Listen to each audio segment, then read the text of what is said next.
पवित्रशीत करें, जिससे कि आप दोनों आज के इस पवित्र पूज्य अभिषेक के समारोह में हम सबों के लिए उनका पवित्र वचन को योग्यता से घोषणा कर सकें।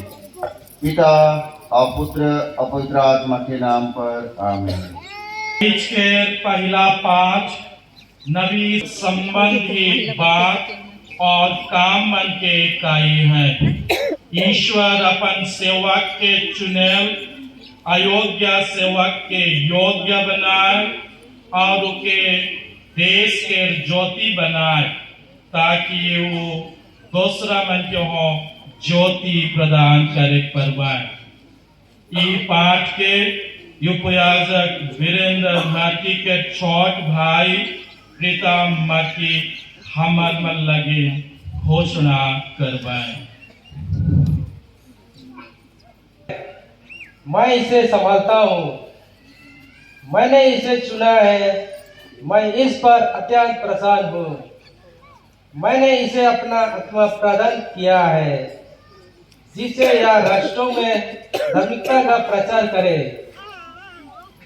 यह ना तो चिल्लाएगा और ना शोर मचाएगा, बाजारों में कोई भी इसकी आवाज नहीं सुनेगा। यह ना तो कुचला हुआ सरकंडा ही तोड़ेगा और न धुआती हुई बाती ही बुझाएगा।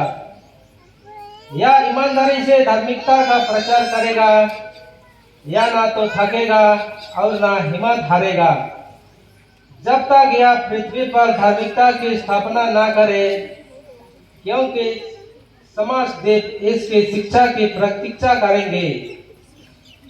जिसने आकाश बनाकर फैलाया और पृथ्वी और उसके हरियाली उत्पन्न की है, जिसने उसमें रहने वाले मनुष्यों को जीवन प्रदान किया और उस पर विचरने वाले जीव जंतु में प्राण डाले हैं, वही प्रभु ईश्वर कहता है, मैं प्रभु ने तुमको न्याय के लिए बुलाया और तुम्हारा हाथ पकड़कर तुमको संभाला है।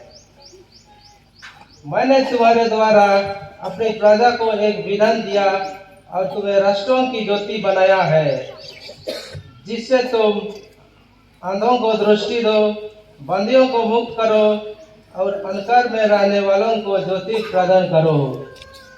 प्रभु की वाणी।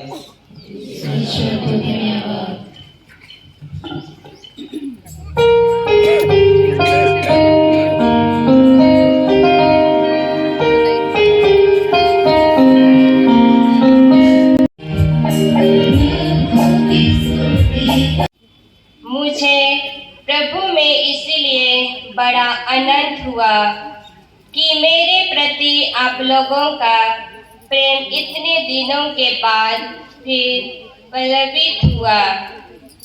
इससे पहले भी आपको मेरी चिंता अवश्य थी, किंतु उसे प्रकट करने का सुअवसर नहीं मिल रहा था। मैं यह इसीलिए नहीं कह रहा हूँ कि मुझे किसी बात की कमी है, क्योंकि मैंने हर परिस्थिति में स्वावलंबी होना सीख लिया है। मैं दरिद्रता तथा संपन्नता दोनों से परिचित हूँ। चाहे परितृप्ति हो या भूख, समृद्धि हो या अभाव, मुझे जीवन के उतार चढ़ाव का पूरा अनुभव है। जो मुझे बल प्रदान करते हैं, मैं उसकी सहायता से सब कुछ कर सकता हूँ। प्रभु की वाणी। ईश्वर को धन्यवाद।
समाचार संत लुकास लिखित अध्याय 4 पद संख्याएं 16 से 21 तक ले जा है। यीशु समाचार में संत